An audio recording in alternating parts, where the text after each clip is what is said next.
Hello guys, welcome to my channel. आज हमारी video सामान्य ज्ञान की है। हमने बहुत दिन से सामान्य ज्ञान का प्रैक्टिस सेट नहीं किया है घटना चक्र से, तो मैंने सोचा कि आज घटना चक्र का सामान्य ज्ञान का प्रैक्टिस कर लिया जाए।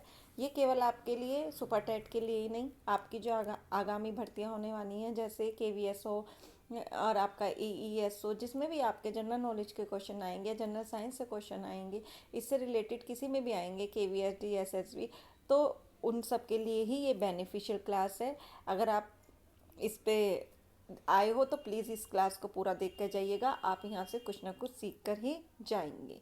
और चैनल पर नए आए हो तो प्लीज़ सब्सक्राइब कर दीजिएगा, जो आपको ऐसी ही क्लासेस प्रोवाइड होती रहें। और अपनी प्लीज़ एक कमेंट करके मुझे ज़रूर बताइएगा कि आपको क्लास कैसी लगती है। आपका कोई रिप्लाई नहीं आता कि आपको किस टाइप से क्लासेस चाहिए, कि बच्चे किस टाइप से क्लासेस देखना पसंद करते हैं। तो एक बार मुझे आप जरूर, अगर आप कहते हैं कि मैम हमें बोर्ड से फ़ेस टू फेस क्लास करनी है, तो हम फ़ेस टू फेस क्लास करेंगे बोर्ड से। और आप कहोगे कि अगर मैम इस टाइप से सब्जेक्ट पे करनी है, तो हम उस टाइप से करेंगे। तो अब टाइम वेस्ट ना करते हुए अपनी क्लास स्टार्ट करते हैं। तो पहला क्वेश्चन है, भारत में वर्षा ऋतु की शुरुआत कब होती है। मैं क्वेश्चन हैं, 4 ऑप्शन है, पहले आप अपने आप देखिए, आंसर देके कि आपका सही होता है नहीं, आपकी कितनी तैयारी है, फिर मैं बताऊँगी। तो कौन सी कब होती है, तो कब होती है, जून में। कब होती है वर्षा ऋतु की आरंभ, अब जो जून चल रहा है तब से हो जाता है। भारत में वर्षा ऋतु का समय जून से सितंबर तक होता है। जून के समय की क्यों होता है ये, जून के समय सूर्य कर्क रेखा के आसपास लंबवत हो जाता है। क्यों होता है ये भी पूछ सकते हैं कि सूर्य कर्क रेखा के पास लंबवत चमकता है, इसलिए वहाँ पे क्या होती है, वर्षा ऋतु की शुरुआत होती है। नेक्स्ट, दक्षिण पश्चिमी मानसून किसे कहा जाता है। तो 4 ऑप्शन है, पहले आप देखिए किसे कहा जाता है। तो दक्षिणी पश्चिम मानसून दक्षिणी पूर्वी व्यापारिक पवनें जो विषुवतीय निम्न वायु दाब की ओर चलती हैं, इसलिए उनको कहा जाता है।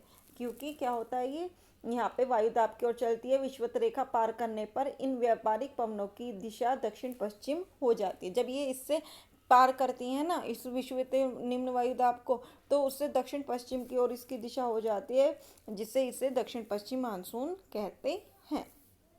नेक्स्ट है आपका, भारत में वर्षा का लगभग कितने प्रतिशत भाग दक्षिण पश्चिम मानसून से प्राप्त होता है। तो कितने लगभग भाग प्राप्त होता है, आप बताइए पहले। तो 2018 के अनुसार भारत में वर्षा का लगभग 91% भाग दक्षिण पश्चिम मानसून से ही प्राप्त होता है। कितना, 91%। किसके अनुसार, 2018 की गणना के अनुसार। नेक्स्ट है आपका, अलिनीनो किसे कहते हैं। तो अलिनीनो किसे कहते हैं, क्या होता है ये, एक जटिल मौसम तंत्र होता है। क्या होता है, एक जटिल मौसम तंत्र। इसमें के प्रभाव के कारण संसार के विभिन्न भागों में सूखा, बाढ़ और मौसम की अवस्थाएं आती है। जैसे हमारा कहीं कहते हैं सूखा पड़ गया, बाढ़ आ रही है, तो इसी मौसम के कारण होता है, जब यहाँ पे एल नीनो मौसम परिवर्तन हो जाता है। नेक्स्ट है आपका, भारत में प्राकृतिक वनस्पतियों को कितने वर्गों में वर्गीकृत किया गया है। ऑप्शन है आपके, तो बताओ कौन सा है। तो कितने वर्गों में वर्गीकृत किया गया है, तो इन्हें किया गया है 5। कितने, 5। अब देखते हैं 5 कौन कौन सी हैं, कितनों को किया गया, 5। सबसे पहली है उष्ण कटिबंधीय सदाबहार वर्षावन। कितनी, कौन सी, उष्ण कटिबंधीय। फिर है आपकी उष्ण कटिबंधीय आर्द्र पर्णपाती वन। पहले सदाबहार थी, अब आर्द्र पर्णपाती वन। फिर शुष्क पर्णपाती वन, फिर कटीले वन एवं पर्वतीय वन। तो ये 5 आपके भाग हैं, आप नोट कर सकते हैं। नेक्स्ट है, उष्ण कटिबंधीय सदाबहार वर्षावन कहाँ पाए जाते हैं। तो कहाँ पाए जाते हैं, जहाँ वर्षा की मात्रा 2 सेंटीमीटर से अधिक हो। इस टाइप के क्वेश्चन आप देखना, लास्ट ईयर का पेपर उठाकर इस टाइप के क्वेश्चन जरूर पूछे जाते हैं। तो कहाँ पर पाए जाते हैं, जहाँ पर वर्षा की मात्रा 200 सेंटीमीटर से अधिक हो। ठीक है, जैसे मेघालय, अंडमान निकोबार, यहाँ पर पाए जाते हैं। नेक्स्ट है, निम्नलिखित में से कौन उष्णकटिबंधीय वन का उदाहरण नहीं है। तो कौन सा नहीं है, बताओ। मोहगनी है, आबनूस, सिनकोना, स्प्रूस। तो कौन सा नहीं है इसका उदाहरण, स्प्रूस नहीं है। कौन सा नहीं है, स्प्रूस। ये भी है, ये भी, ये भी। क्यों है, क्योंकि इनकी विशेषता इनकी अधिक ऊंचाई और वृक्षों की सघनता है। यहाँ पर क्या मिलते हैं, अधिक ऊंचाई पर मिलते हैं और वृक्षों की सघनता होती है। पेड़ों के ऊपरी सिरों पर इनकी शाखाएं होती है और ये छाता का आकार ले लेती हैं। छाता का ऐसा आकार होता है, तो ये इसी का आकार ले लेती हैं। प्रमुख रूप से महोगनी, आबनूस, सिनकोना, बास, बेंज, सिनकोना का उल्लेख्य है। ये सारी मेन है। नेक्स्ट है आपका मानसूनी वन किसे कहते हैं? तो किसे कहते हैं? उष्णकटिबंधीय पर्णपाती वन को, इसको। ठीक है, इसको क्या कहते हैं? क्यों कहते हैं इसे? क्योंकि जिन भागों में वर्षा की मात्रा 100 से 200 तक होती है उनकी उपस्थिति यहाँ पर देखी जाती है, और यहीं पर ही वर्षा 100 से 200 सेंटीमीटर तक होती है। नेक्स्ट है आपका निम्न में से कौन उष्णकटिबंधीय आर्द्र पर्णपाती वृक्ष का उदाहरण नहीं है? तो कौन नहीं है? आप बताइए, पहले सोचिए। 4 ऑप्शन है आपके, तो कौन सा नहीं है आपका? यहाँ पर है चीड़। कौन नहीं है? चीड़ नहीं है। कौन कौन से होते हैं इसमें? चंदन होते हैं। चंदन कहाँ पाए जाते हैं? कर्नाटक में, ये भी लिख लो। कहाँ पाए जाते हैं? कर्नाटका में। शीशम, शीशम कहाँ पाए जाते हैं? उत्तरी भागों में। कहाँ पर? उत्तरी भागों में। और महुआ, महुआ, आम, और क्या क्या पाए जाते हैं? आम। ठीक है, और त्रिफला। ठीक है, त्रिफला में आंवला वगैरह है ना, तथा खैर प्रमुख रूप से मिलते हैं। तो ये सब यहाँ पर मिलते हैं। नेक्स्ट है हिमालय के पदीय भाग किस प्रकार के वनों से आच्छादित हैं? तो किस प्रकार के पदों से आच्छादित हैं? उष्णकटिबंधीय पर्णपाती वन से। ओके, नेक्स्ट है आपका सुंदरी के वृक्ष कहाँ पाए जाते हैं? तो कहाँ पाए जाते हैं? 4 ऑप्शन है आपका। तो कहाँ पाए जाते हैं सुंदरी के वृक्ष? गंगा के डेल्टा में। कहाँ पाए जाते हैं? गंगा के डेल्टा में। गंगा, गोदावरी, कृष्णा इत्यादि का डेल्टाई भाग उच्च ज्वार आने पर जलमग्न हो जाता है। मतलब जहाँ पर वहाँ पे उच्च आ जाती है ना ज़्यादा ही पानी का बहाव, तो वो जलमग्न हो जाता है। वहाँ मैंग्रोव और सुंदरी के वृक्ष अधिक मिलते हैं, तो उस कारण वहाँ पे इस टाइप के वृक्ष उग जाते हैं। नेक्स्ट है आपका भारत में सर्वप्रथम वन नीति कब घोषित की गई? तो कब की गई बताइए आप। आपके 4 ऑप्शन है, तो मन में सोचिए। तो कब की गई? 1894 में। कब की गई? 1894 में। सर्वप्रथम किसके द्वारा? ब्रिटिश सरकार द्वारा। कब? ब्रिटिश सरकार द्वारा 1894 में। नेक्स्ट है स्वतंत्र भारत में पहली वन नीति कब लागू की गई? तो कब की गई? आपके 4 ऑप्शन है।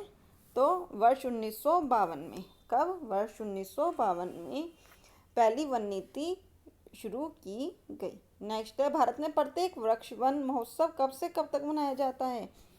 कौन सा है? भारत में प्रत्येक वृक्ष वन महोत्सव कब से कब तक मनाया जाता है? तो बताइए, सोचिए पहले, कब से कब तक मनाया जाता है? 1 जुलाई से 7 जुलाई तक। कब से कब तक? 1 जुलाई से 7 जुलाई तक प्रतिवर्ष मनाया जाता है। नेक्स्ट है यूनेस्को द्वारा मानव एवं जीव मंडल पर एक कार्यक्रम MAB कब शुरू किया गया? कौन सा? MAB कब किया गया? ये 4 ऑप्शन है। तो 1973 में यूनेस्को के ने कुछ देशों के मानव एवं जीवमंडल पर एक कार्यक्रम MAB शुरू किया गया। कब? 1973 में। नेक्स्ट है भारत में गिर शेर परियोजना की शुरुआत कब हुई? तो 2 ऑप्शन ये हैं आपके, और 2 ऑप्शन है आपके 76 या 78। कब है? 1976 या 1978। बताइए, 4 ऑप्शन है आपके, कौन कब शुरू की गई? पहले आप इसका आंसर दीजिए। तो ये की गई आपकी 1972 में। कब की गई? 1972 में। नेक्स्ट है आपका भारत में प्रोजेक्ट क्रोकोडाइल कब प्रारंभ किया गया? कब प्रारंभ किया गया क्रोकोडाइल प्रोजेक्ट? ये 4 ऑप्शन है आपके, बताओ। तो क्रोकोडाइल प्रोजेक्ट किया गया सन 1975 में। कब? 1975 में।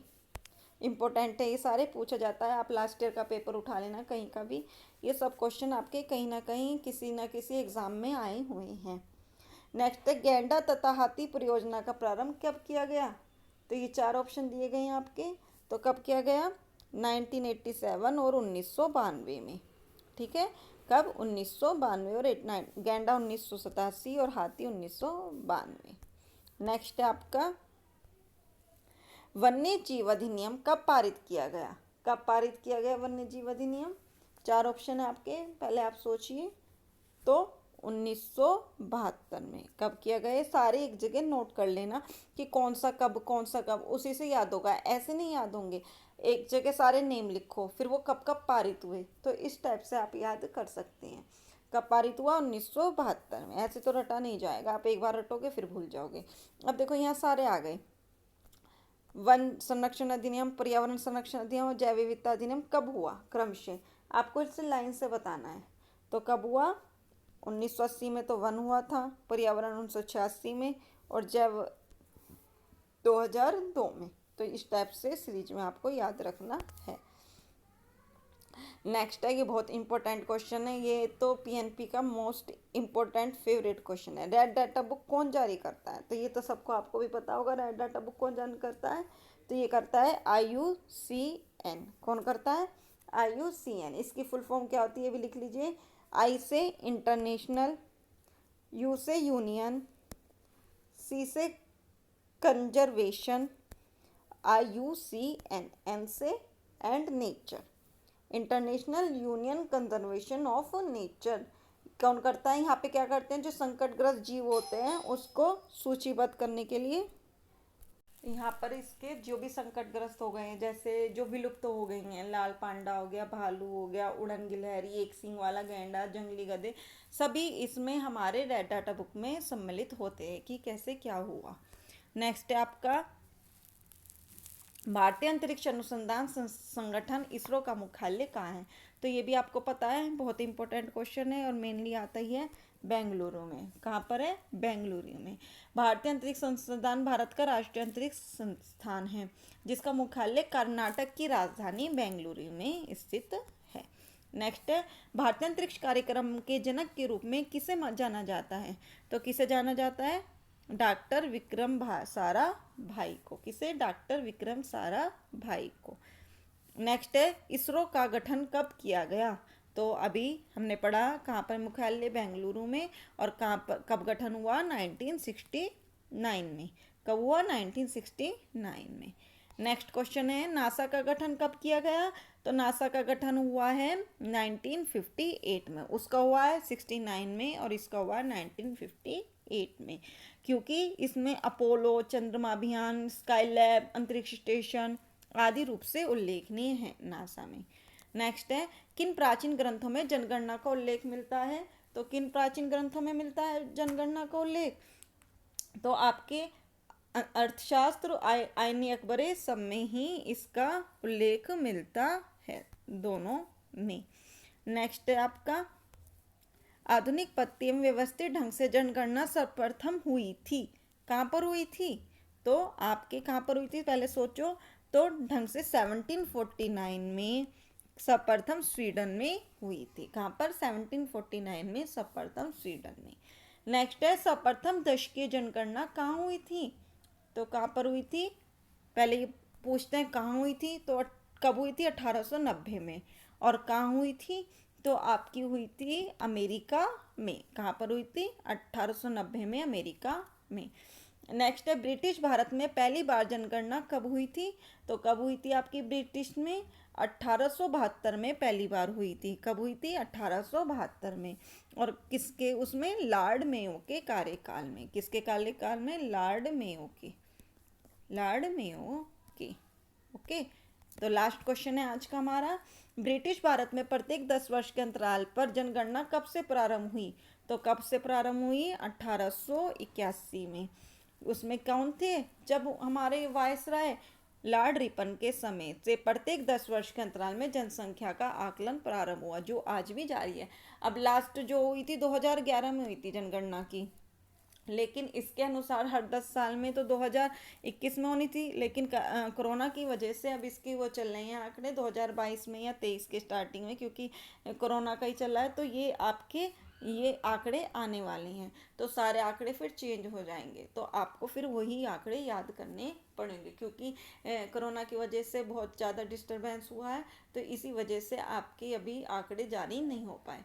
तो ये थे आपके टॉप 30 क्वेश्चन सामान्य ज्ञान के। और आपको कैसी लगी वीडियो मुझे बताइएगा। अगर आप ये कंटिन्यू वीडियो चाहते हैं कि मैम इस टाइप से हमें रोज़ वीडियो दीजिए, थ्योरी की नहीं करनी है आप हमें, कि आप ये भी बताइए, मैं थ्योरी नहीं कराऊंगी, मैं क्यों बेकार में उसके शॉर्ट नोट्स बना के आपको लिख के इतना टाइम वेस्ट करके दूँ। अगर आपको प्रैक्टिस सेट करना है तो मुझे प्रैक्टिस सेट भी बताइए, क्योंकि बच्चे बहुत कम देख रहे हैं, कोई रिस्पॉन्स ही नहीं आ रहा है, फिर मन भी नहीं करता इस टाइप से कराने का। तो आप जिस टाइप से चाहते हैं प्लीज़ मुझे कमेंट करके ज़रूर बताइए, कौन सी क्लास चाहते हैं वो भी बताइए। आज के लिए इतना ही। अगर नहीं हो तो चैनल पे प्लीज़ सब्सक्राइब कर लीजिएगा और लाइक कर दीजिएगा, कमेंट करके ज़रूर बताइएगा। आज के लिए इतना ही। Thank you.